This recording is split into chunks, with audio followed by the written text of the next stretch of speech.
Good morning, Roz. Good morning, Ali. How are you? I'm okay. Are you? Am I? So we've just been having a chat about this episode. We have. And I think, it's so interesting, isn't it? Because I know we've done an episode before on anxiety. And it's, I think there's something for me every time we start that I am going to always find that first bit of our podcasts quite difficult because I'm still getting used to doing it. Yeah. Which really, really relates to this episode where we want to help people not beat themselves up, not have that inner critic be so loud. Yeah, that would be so nice, wouldn't it?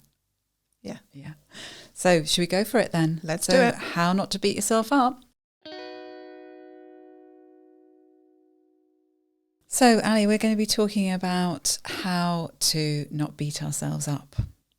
And I am quite good at this at times. Sometimes to be fair, I am pretty good at it as well. Oh, okay. I can You're trying to get on my Yeah. bandwagon here. I'm better at this than you. No, I'm better at it. Yeah. I think everyone has this character in them, don't they? This inner critic. Yeah. That gets active, gets chatty, Yeah. gets nasty at certain times. Yeah. I mean, if I think about some of the things that, and also in terms of the people we work with, and you hear some of the things that people are saying to themselves about themselves and what we can say about ourselves to ourselves. I mean, like you say, that character is a really nice way of looking at it, isn't it? A character, this other character in our head comes in and really takes over. Yeah. And that character is there for a reason. So somewhere, some part of your history maybe, it's been helpful, but it's when it gets really over involved. Yeah, absolutely. It's that balance, isn't it? And it can cross very quickly so that it takes over. It's, like you say, it was once helpful. There was a very good and valid reason why we might have had it. Yeah. But it's crossed the line, hasn't it? And it gets too active, way too active. Yeah. So people often think, oh, how do I get rid of it? But it's not about getting rid of it because it won't go away. Which is the same really with anxiety, isn't it? When we experience anxiety, it can be the same sort of thing. We want to get rid of these things, don't we? Or even people who are grieving, we kind of want to get rid of the feeling, get rid of the nasty thing. Yeah. So no, we don't want to do that. But we don't. What we want to do is bring in. I don't know. Actually, it'd be quite nice sometimes. Well, it would be nice. But it's not realistic. Basically, is it? That's probably a better way of saying it. Bringing in a new character that's kinder and more understanding and wiser. Yeah. And still wants the best for you. Yeah. But it's not doing it in this harsh, critical, finger waggy way. Yeah. And I think that's a really hard thing for people and for me sometimes to remember, because I sometimes think, well, we've already got one character going on, and so it's thought, well, I can't do that thing. I can't do that thing that's being kinder. But actually, well, we're already doing it with one character. Why not bring in another? Why not bring in another? Yeah, true. And most people have that character able to give kindness to other people. Yes. And it's just not directed to themselves, is it? Yeah. Yeah. Most people have a kind part of them that can be compassionate and kind and wise and understanding for other people. And I think it's different, isn't it, to being empathic? We're not talking just about feeling into, when we're kind and whatever to other people, it's not just about feeling into their experience, is it? It's more active somehow than that, isn't it? I think. It's not just the feeling into it. It's actually, we're feeling into it, but we're being alongside and wanting to try and alleviate their pain in some way. Yeah, if you think of compassion-focused therapy, I think it's about the understanding that as humans we all suffer. We all go through difficult things, and it can be painful and hard. So not ignoring that and being able to be alongside that person in their suffering. Like not wanting to just fix it quickly. No. Not saying, oh, well, never mind about that. Let's move on. Yeah. I know you don't like it, but let's do something nice. And that's such a good distinction, isn't it? Because even, in that alongside somebody in their pain is helping alleviate. It is kind of really being with them. Yeah. And I think this is where this notion of jumping in with a fix, trying to get something is very different, isn't it? And it's understandable that people want to do that. It's understandable that they want to try and help and fix. Yeah. But actually that the fix, in a way, can be in a different form. Yeah. Well, the fix is, like you said, is being alongside. Isn't it? Just the comfort of not being on your own in that. Yeah. Not being on your own in that. That's such an important thing, isn't it? Because we can feel so alone when we're in pain and when we're suffering and struggling. And I think it's very hard sometimes to reach out, isn't it? Whatever age, wherever the situation, sometimes really hard just to reach out and say, actually, and, you know, I need some help. Yeah. So the compassion, the kindness, the understanding, the ability to be alongside, but also wanting things to be better. Yeah. Most people, at least some of that, they can give to others. Yes. So it's about, there's three directions, isn't it? Being able to give it to others, being able to receive it from others, which some people can find really hard. Yeah. You know, receiving that kindness, that warmth, that compassion. Well, and especially if they haven't experienced it in their lives particularly. Yeah. And also even actually where they may have experienced it in their lives, but it's turned into something that they couldn't trust. And I think that's really important to remember, that when people have been through really tricky things, and there's that whole thing in a way of people being groomed, you know, you can think of that they're kind of having this love and tenderness and whatever sort of interest in them being shown, and actually then it ends up as a very damaging thing. Yeah.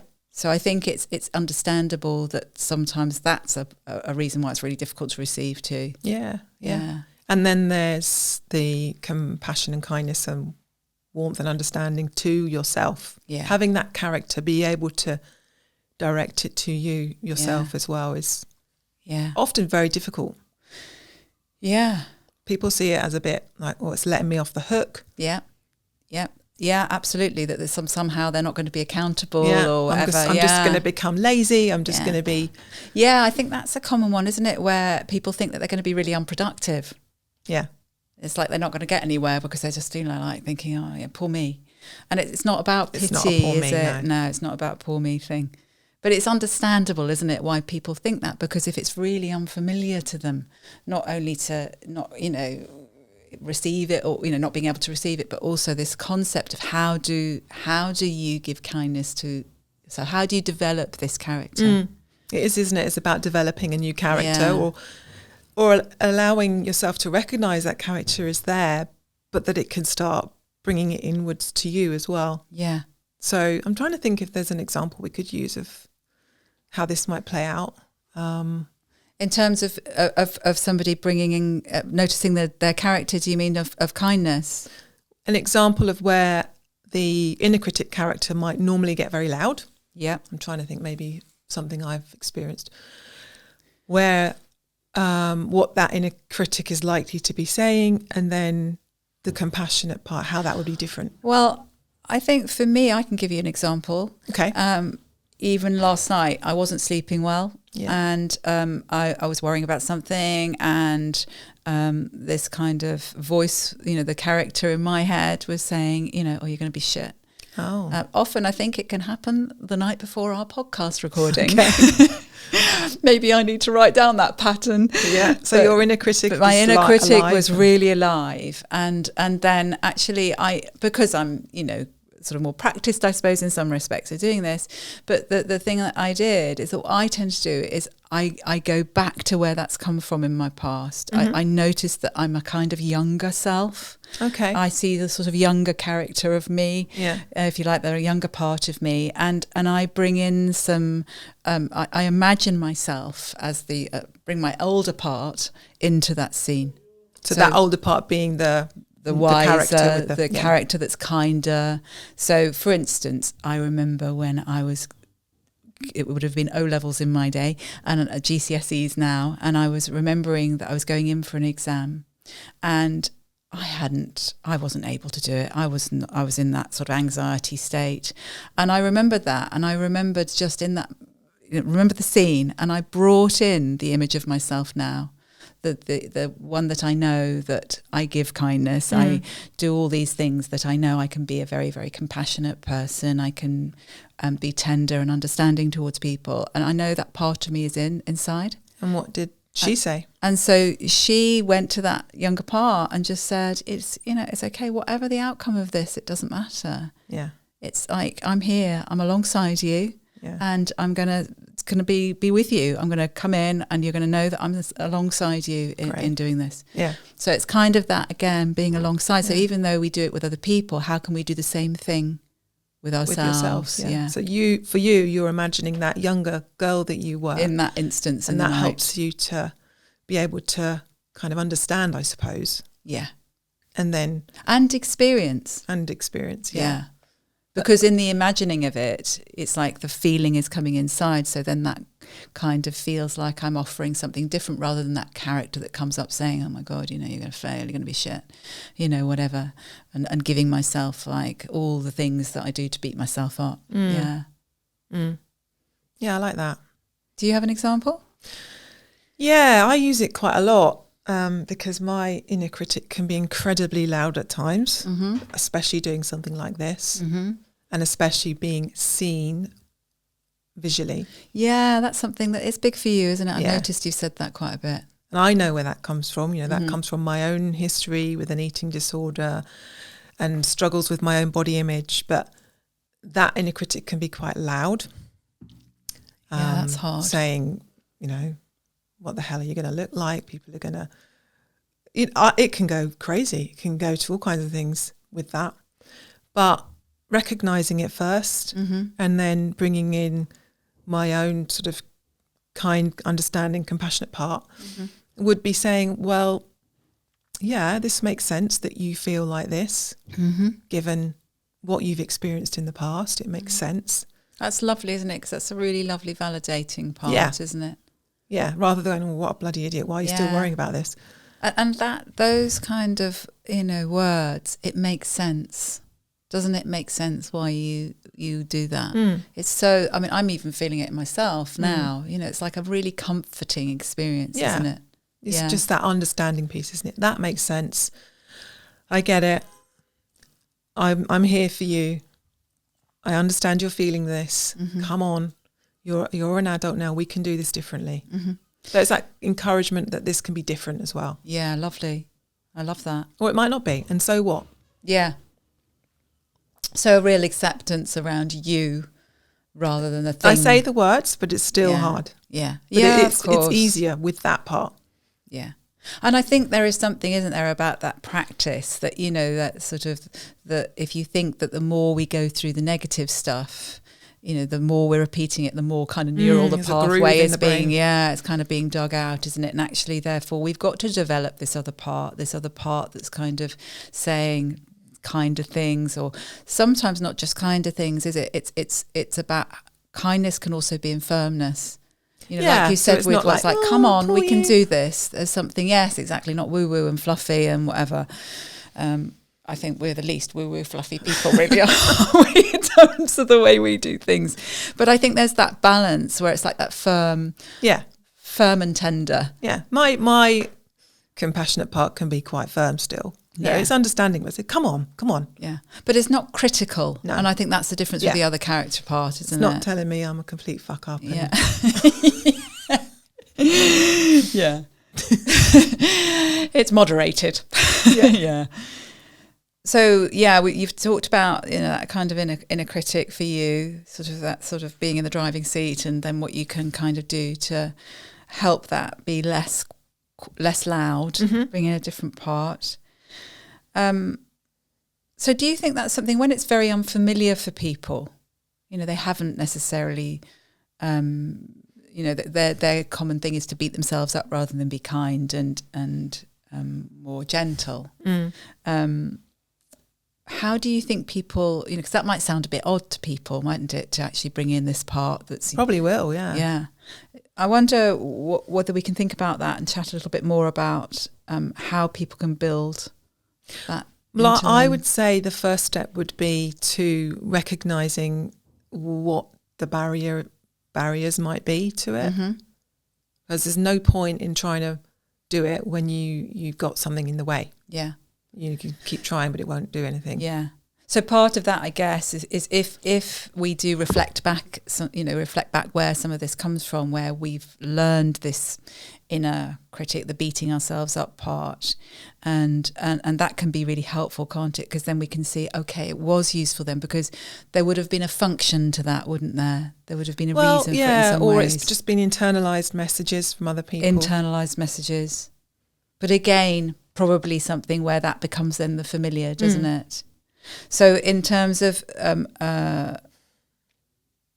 what we're saying is, if it is really unfamiliar to them, when you're saying just notice, you were saying notice the blocks. What they are.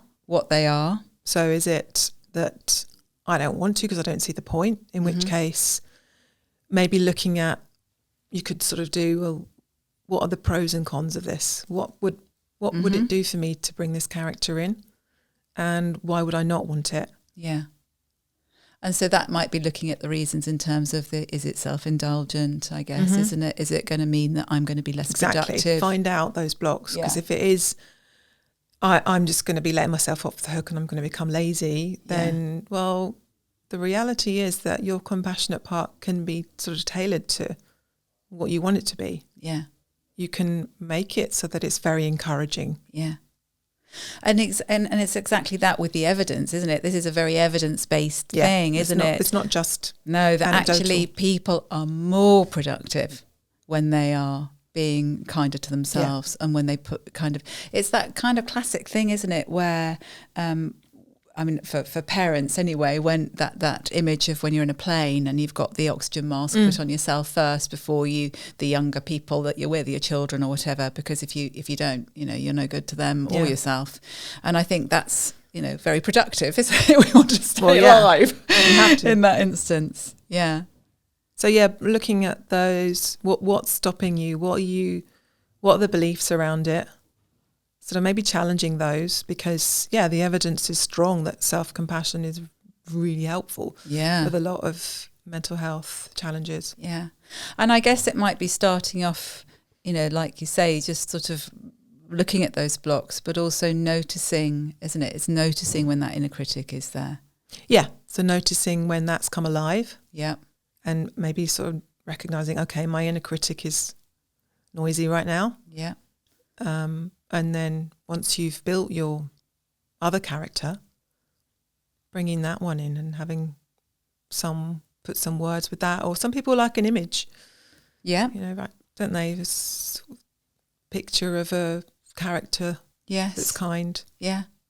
And it can be, it doesn't have to be somebody you know, does it? Or a real thing, does it? It can be an animal. It could be or even something, I think sometimes even when people are into watching films or whatever, it can be a character that represents that, can't it? Somebody who has that kind of kindness and a mixture of things, really, isn't it? Because there's also an element of wisdom, I guess, with that, isn't it? Perhaps, bringing in that wise part.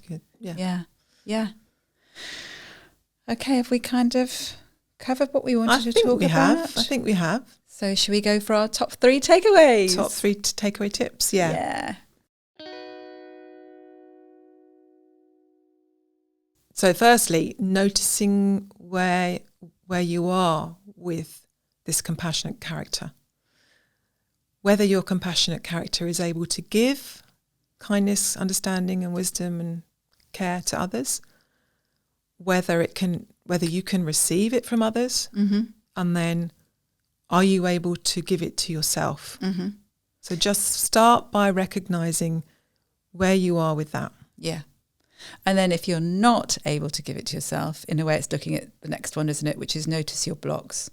So noticing what you do to stop yourself receiving from yourself that kind of experience, isn't it? Yeah. Or even noticing why it's hard for you to receive from others as well. Yeah. And also thinking about maybe, they've never had it. So, if you've never had it, then of course that's going to be a block, isn't it? Yeah. And again, I think that writing down, that little bit of journaling can be helpful, can't it, with that? Yeah, we're all for journaling. Yeah. Get yourself a nice journal from some Don't even start stationery talking store. about stationery stores. I love stationery, as you know. Yeah. I have got so many books. I could probably give many books out to many people because I have so many of them because I love them so much. Anyway, and third point. And the third point being, notice when your inner critic character is active. Yeah. And you might just want to label it. Okay, my inner critic is noisy right now. And invite your new character in to be with you differently. Yeah. In whatever form that would take, but it needs to have understanding, kindness, warmth, ability to be in that, but also wanting things to be better. Yeah. And we will be doing another episode, won't we, on these kind of that inner critic sometime. We've only touched on this. Yeah. And I think there's going to be definitely more to cover, because inner critic is a big one. It is. And also remembering that anybody who wants to have anything discussed on our podcast, we'd be really happy to hear from people, wouldn't we? Oh, yeah, definitely. And remember to subscribe as well, so that you can keep up to date with what we're doing and new episodes that come out. Yeah. Yeah. All right. Thanks, Ali.